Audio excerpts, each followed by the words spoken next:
Your cooking is horrible. You're old, and you've retired and are jobless now. There is no value or reason for me to be your husband anymore.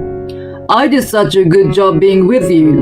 Let's get a divorce ASAP. No alimony, just the 50-50 split of the joint property, including your $200K in retirement. I'm so considerate, right? When my retirement benefits came in, my husband suddenly confronted me with the divorce. The reason was my inadequacy as a wife. In all the decades we've been married, he had never taken care of his family life. I already knew too well what the real reason was. I glanced at his face. He must have thought I was in a state of shock. He had a look of glory, as if to say, I brought you to the depths of despair. A truly terrible betrayal, but then I could retaliate against him with peace of mind, couldn't I? Yes, I suppose so. If we are getting a divorce, we have to settle our finances. Right? Let's get it done, and you get the hell out of my life. You're gonna have to settle it. I calmly held out something in front of him. His one-way ticket to hell. I am an ordinary housewife, 60 years old this year. I've completed my employment to the full term, and I'm about to retire. When I was younger, it was still rare for women to attend university. I was eager to learn how the world worked and wanted to enjoy my youth, so I decided to continue my study in economics. As I studied, I gradually came to understand how the world was connected to my life. My humble dream was to manage my own restaurant, but I decided to work as a public servant in search of stability. My husband Mark was a classmate of mine at the same university. Although we majored the same, we had little to do with each other at first. We happened to be in the same club in our junior year and started to interact often. A lot of time was spent together at club events and on our thesis research. We gradually became close to each other, but didn't start dating until after graduation. I regularly went out for drinks with him and other university friends and enjoyed our time complaining about each other's workplaces. Among them, we especially got along well and sometimes went out for a drink just the two of us. I didn't dislike him and enjoyed his company on many occasions. One thing led to another. We naturally became an ordinary couple. We normally got together at either of the houses and just lazed around on the weekends.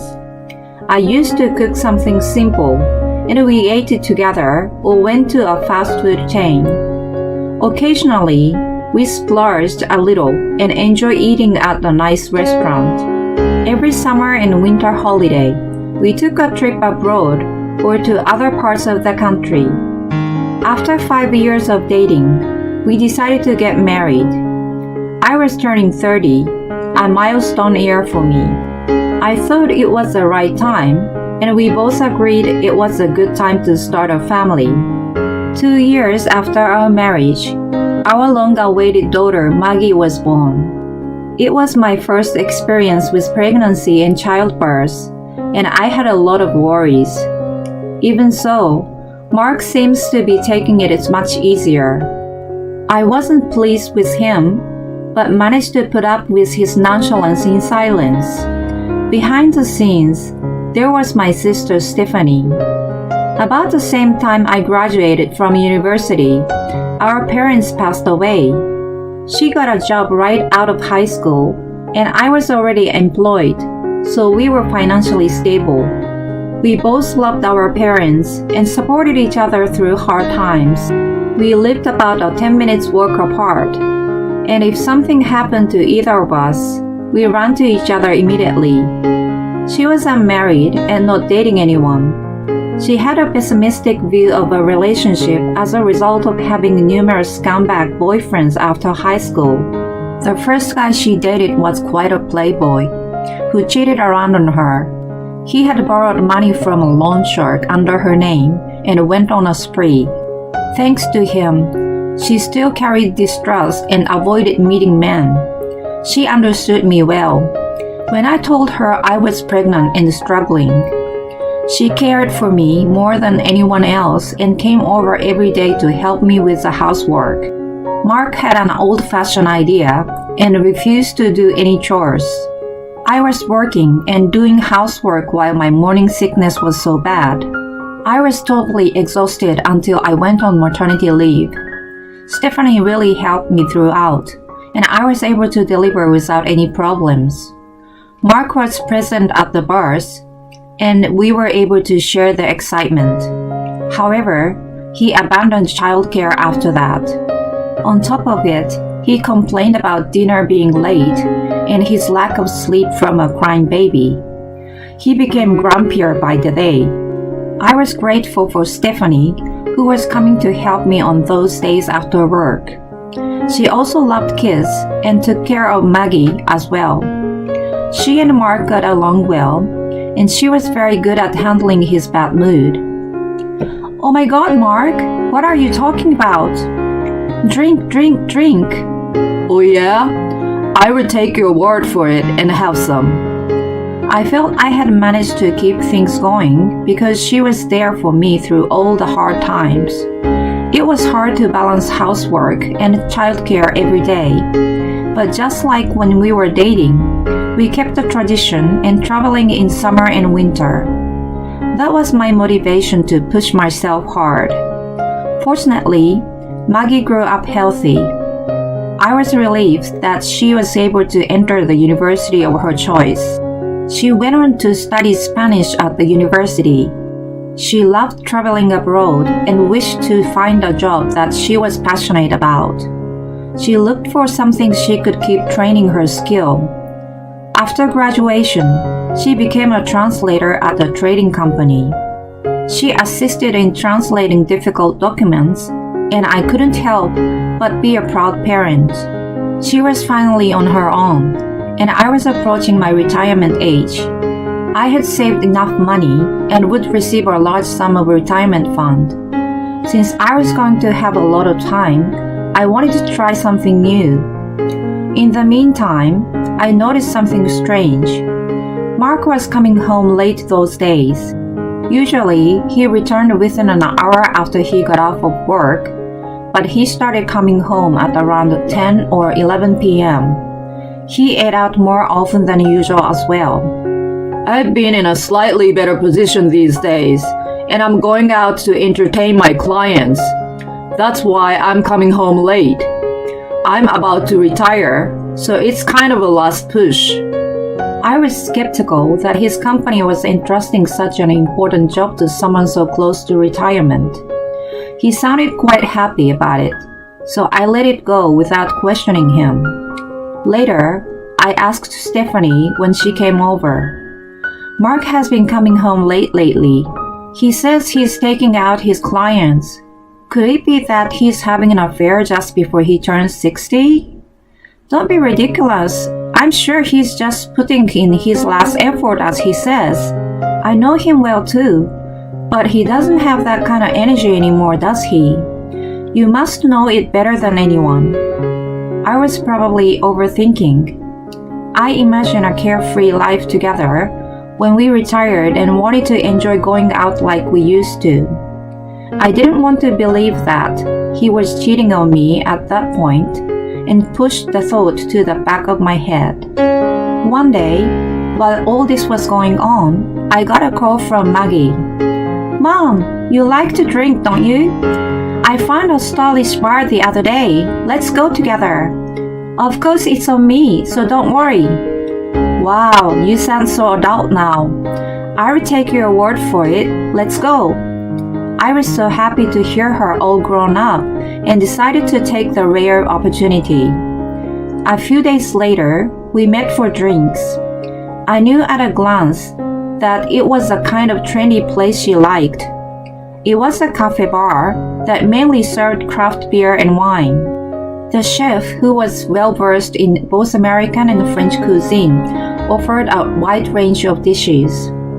The atmosphere of the bar was also very cozy and relaxing. You always come to such a nice place? Isn't it quite expensive? Are you making a good living? I don't come here all the time.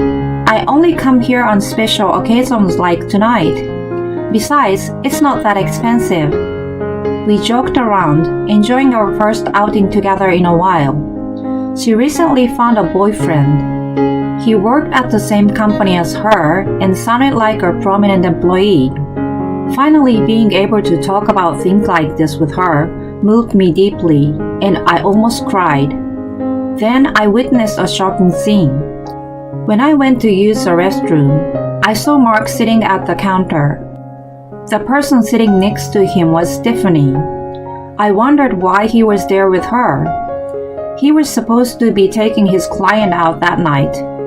I thought about calling out to them, but the way they were behaving didn't look like they were just relatives. They were sitting so close and looked like they were boyfriend and girlfriend. I even saw his arm around his waist, and he had that sweet look on his face like when we used to date. I felt nostalgic and a tightness in my chest all at once. Even if he was drunk, that's a bit much, isn't it? She seems pretty happy though. I was upset, but I calmed myself down and went back to the table. Maggie sensed something from my expression. Mom, what's wrong? Are you okay? No, actually. I told her everything I had seen earlier and said, well, I guess he must have gotten tired of me. Stephanie is prettier and smarter. This is what happens when you've been together for almost 30 years. Holy cow! He's been having an affair with her? Unbelievable. You don't need to blame yourself. There's nothing wrong with the person being cheated on. The person who cheats has a problem. I'm with you, Mom. Don't let him get away with it anymore. I know what you have been going through. Let's make him regret it. She encouraged me to face up to the reality, and I decided to confront him. With advice from her, I started off by secretly taking pictures of them together as evidence. 3 months after the shocking encounter, I finally reached retirement. It was a bittersweet moment to realize that I no longer worked there after so many years, but I was also looking forward to my second life. I spent my days doing housework and what I had been wanting to do. Mark was the same age as me, and he was going to retire in 6 months. Hey, how much do you have in your retirement fund? He asked me a few days after I retired. $200,000. But what is it all of a sudden? It's mine anyway. Yeah, I know that. I'm just asking so that I can visualize how much I will get in 6 months. I could see that he was grinning, but I pretended not to notice. Then, his attitude suddenly changed about 2 months afterward. We were getting a divorce. Excuse me? What's going on? I've been thinking for a long time that I don't like your cooking. I've never really thought it tasted good. I used to think you were pretty, but now you're older. You become really haggard. I'm even embarrassed to walk outside with you. You lack empathy too. That's pretty fatal for a woman, don't you think? I don't know how I have been able to put up with you all this time. I've reached my limit, so I want a divorce. Well, that's what you've been thinking all this time. I understand. Let's get a divorce. I can't be with someone who despises me either. I immediately agreed with him. He grinned and spoke enthusiastically. Thank you for all your hard work. Now it's time to talk about our finance. I'm going to take your retirement fund. It's our shared property. I see. Then I will make sure to charge you alimony. Don't you pretend you know nothing. I don't know what you are talking about. Don't make it harder than it needs to be. Do you still insist that you don't know about this? I laid out evidence pictures of his affairs on the table. This was 2 months ago, when you said you were taking clients out but meeting Stephanie. And this was... Actually, I hired a private detective after I retired and had him collect evidence of the affairs. It turned out that he was meeting her almost every day. No wonder she stopped coming over and didn't contact me anymore. From now until the divorce is finalized, I'm going to stay with Maggie. You can have Stephanie move in and live together. Anyway, I will not be coming back. So long. I packed my suitcase with everything I needed and headed right over to Maggie's house. I informed her of the whole situation, and she warmly welcomed me in. I see you finally got it all done. Good job, Mother. Make yourself at home until you find your own place. Thank you. I will take up your offer. If your boyfriend comes over or something, I will go somewhere else, so just let me know. From there, I filed for divorce from Mark and civil tort claim against Stephanie through the lawyer I had consulted beforehand. I asked him to set the amount of alimony higher than the market rate for a mature divorce. Mark and Stephanie were quite shocked to see the amount and called me in panic. Hey, you're awful. What the hell is this amount? I asked my lawyer and he said this is a reasonable amount. There is no way to hide your affair, so can I ask you not to complain? Stephanie is with you, isn't she? I don't know how long you two have been in a relationship, but I'm pretty angry with her too. She's the only family I have left, but you both better pay up to the last cent. I will leave the rest to my lawyer. Wait a minute. I already relied on your retirement money to buy the car. What am I going to do about that? Why should I care? You bought it, so you pay for it. If you don't have the money, return it or get a loan yourself. Then I hung up on him. After that, I reported the divorce to his boss. I knew him well as he had come over for dinner several times. I figured Mark was going to save his face at work by spreading lies about me. I couldn't allow that to happen. I'm sorry to bother you, but I want to let you know that Mark and I are getting a divorce. What? He never mentioned it with me. What happened? He was having an affair with my sister. What's more, he asked for a divorce and tried to take my retirement money. Can you believe that? That's a serious matter. I will report it to my superiors. From then on, things didn't go the way Mark hoped for. The divorce was finalized, but I was a little concerned about what happened to the car he had purchased. But I didn't have time to worry about other people, so I just forgot about it. A month after Mark retired, he stormed into Maggie's house. Her place was kind of cozy, and I couldn't find an apartment I liked, so I was still staying with her. I'm sorry. Can we get back together? Paying for alimony is hard, and I'm struggling to live a normal life. He started talking about his recent situation. He had an emotionally very difficult few months at work, as what I told his boss leaked out from somewhere and made him feel ashamed. He had been looking forward to his retirement fund, but it was reduced drastically due to a tip-off about the wrongdoing he had done behind the scenes. He of course gave up on buying a car. He had not saved much as he somehow depended on me, and his social security wasn't enough to live comfortably. When he was charged a big alimony, he and Stephanie had broken up. They were both struggling to pay up the amount. Stephanie was also counting on my retirement fund and bought a few things. She had a lot of credit card bills and loans that she was in financial trouble. Mark had been abandoned by her and was destined for a lonely second life. You're just after my money, right? Do you realize that you've only been talking about yourself since you got here? I have nothing to do with you anymore. You're the one who cheated on me and tried to steal my money. Karma is a bitch, you know. Now you get out. Wait. I'm really sorry. You're right. He was on his knees pleading. The way he did it looked staged, so I was sure he must have done it at work too. Maggie finally spoke up after observing our conversations. Do you know how hard life was for Mom? She had been working and taking care of the house all by herself. You never helped her with anything.